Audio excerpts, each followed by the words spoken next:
Hey y'all, welcome to my channel. I have something that I want to speak to you guys about. I went back and forth about speaking about this subject because this is something that is personal to me, and lately I've been getting a lot of videos and clips and posts from people like my family and friends about this topic. First and foremost, I want to tell you a bit about me. My name is Sheena. My channel is Sis Get Busy. I am a licensed cosmetologist in Philadelphia. I have been licensed since '95. So I got some skin in the game. So the posts and the social media things that people have been sending me are kind of disheartening. And I just want to speak a little bit about it because I come from a different era than, what's going on now. Like I said, cosmetology is something that is close to my heart. So when I see certain things about people trashing the Philadelphia hairstylists and people on YouTube and TikTok saying, oh, we don't need them anymore because, during COVID we learned to do our own hair. We learned to do things on our own. And it's crazy because I do understand that sometimes when you want to get a service done with someone, it should be an easy transition. Now, one post that I want to speak about is the post that I actually just got sent this morning, and it was a price list. And on the price list, the young lady had her services on there, and one of the services, was an autism fee. And people were in the comments, they're dragging her, and I come from an era where we don't tear down others to get our point across. So I'm not going to say anything negative about the young lady. What I will say is that in this era, we have people who are just not,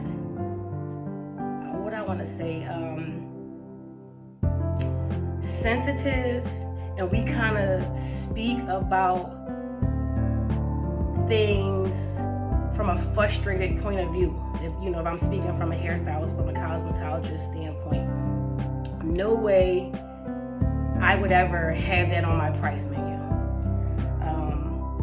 I have a salon. I've been a business owner of a salon for 7 years now, but before I became that business owner, I was the manager of this same salon for 17 years. So I grew to understand customer service. I grew to understand professionalism.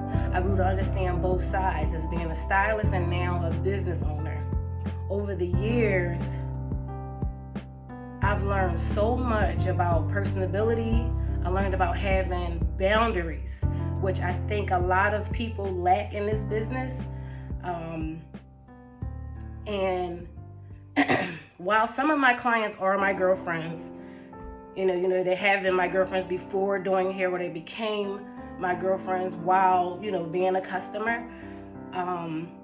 When it comes to business, I have a certain boundary that I set, that we doing business when we're in here. We can laugh and kiki, but this is business.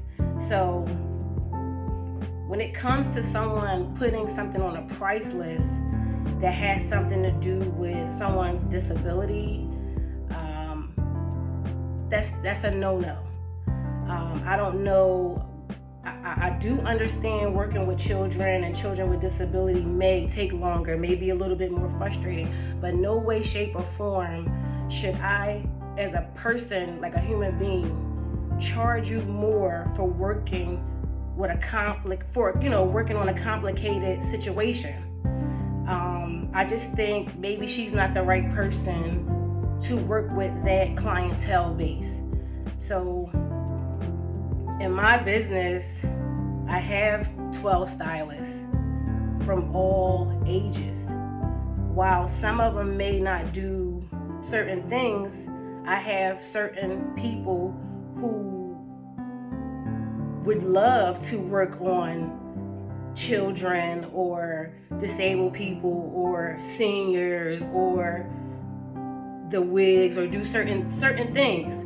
So I just believe in this business that you'll get customers of all ranges, and there's nothing wrong with. So I want to make sure that I'm speaking clearly and not out of context.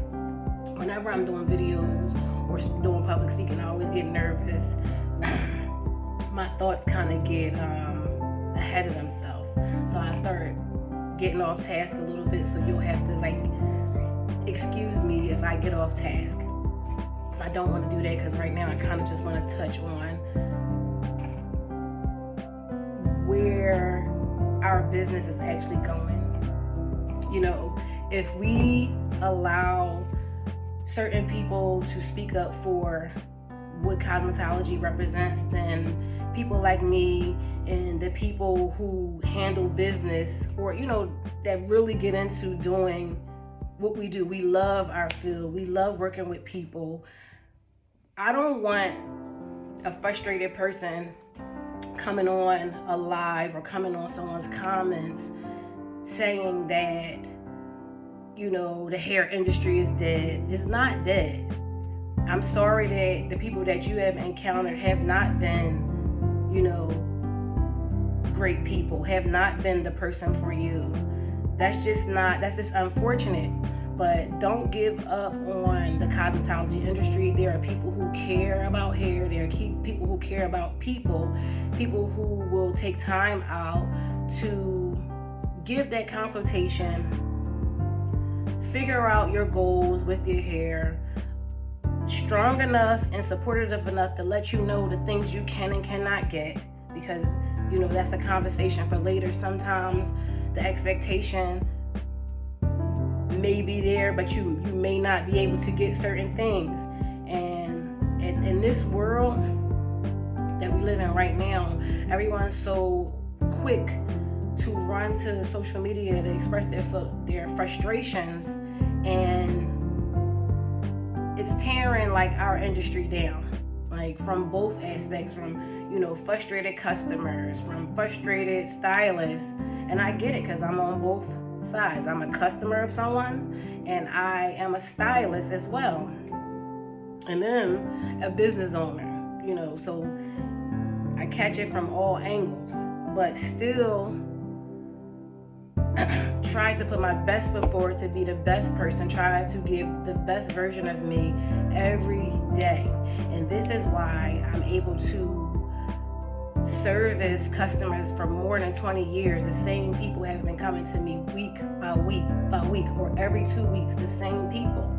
I've grown to know their families. I've grown to know their grandkids, their children, been to weddings, numerous of things, baby showers. I don't know that, I'm not going to even say the new girlies, because I have young people that work for me that actually understand how customer service and professionalism is just very important. If you want to grow in this business, it's not about how many people you can actually bring in, new people.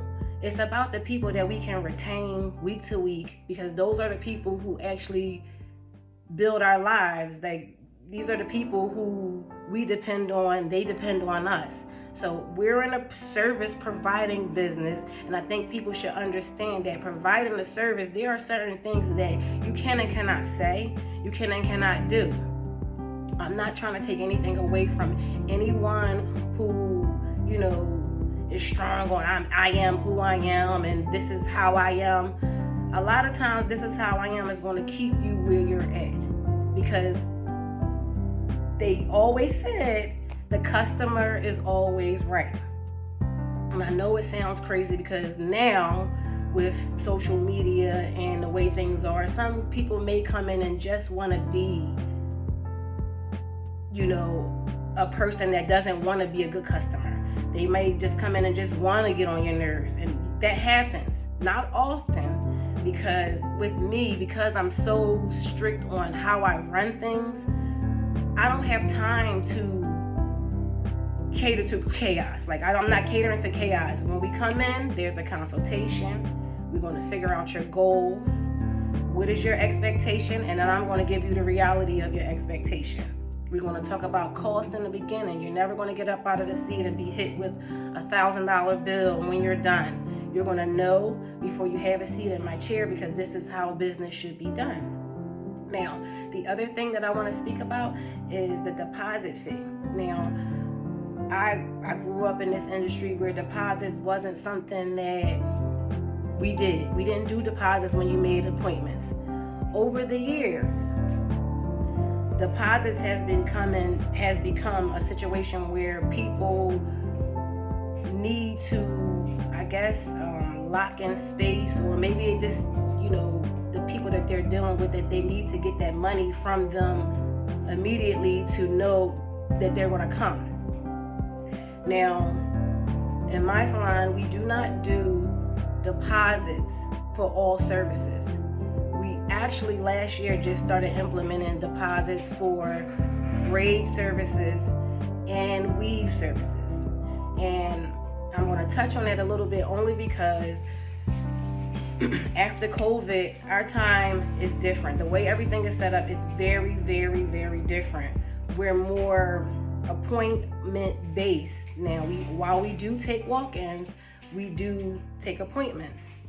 And if you're booking a service that's going to be $200, $150 or more, we require a small deposit just to ensure that you are going to make the appointment. Now, in some cases, things happen. We're very understanding and lenient about when you make an appointment and things come up. We're not trying to haggle you for money, because that's just not something that we do. We just want to keep it professional, and we want to lock in appointments for those services and understand that your time is valuable as well as ours. So I'm not a person, and we don't operate a salon that operates off of deposits. And I've heard people ranting about, deposits is for when you're going to make a purchase and all that kind of stuff. While that is true, and I'm going to speak from my point of view, I've had people who book weaves, which is from a 2 to 3 hour service, and do no call, no shows.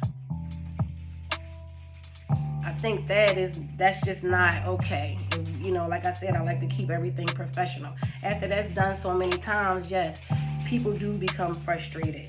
A stylist will be, sometimes that's your whole day. You use your gas to get there. You're setting up, you're ready. You have 3 hours allotted for a customer and they don't show up. So that's why after COVID, we implemented some deposits for those hours, long hour services. I'm sorry. Other than that, we don't even have a large online booking, because we want to still keep it personable. We want you to be able to call, speak with someone on the phone, let them know what you're actually looking for, whilst a person can let you know who's available and if this person can accommodate what you're looking for. So while we do have some online appointments that can be made, we still like to keep our business personable. Maybe I'm in a stone age, and maybe in the future we'll move more forward with online booking. But right now, I like the personability. Like, I like for me to have my receptionist speak to them. She knows everyone by name. She knows, when they're coming up, they know her name. At Christmas, they greet each other with gifts, certain things. Online booking is not a bad thing, while it takes away from jobs. So, again, it's not something that I'm against, but it's something that right now I like my family-oriented business.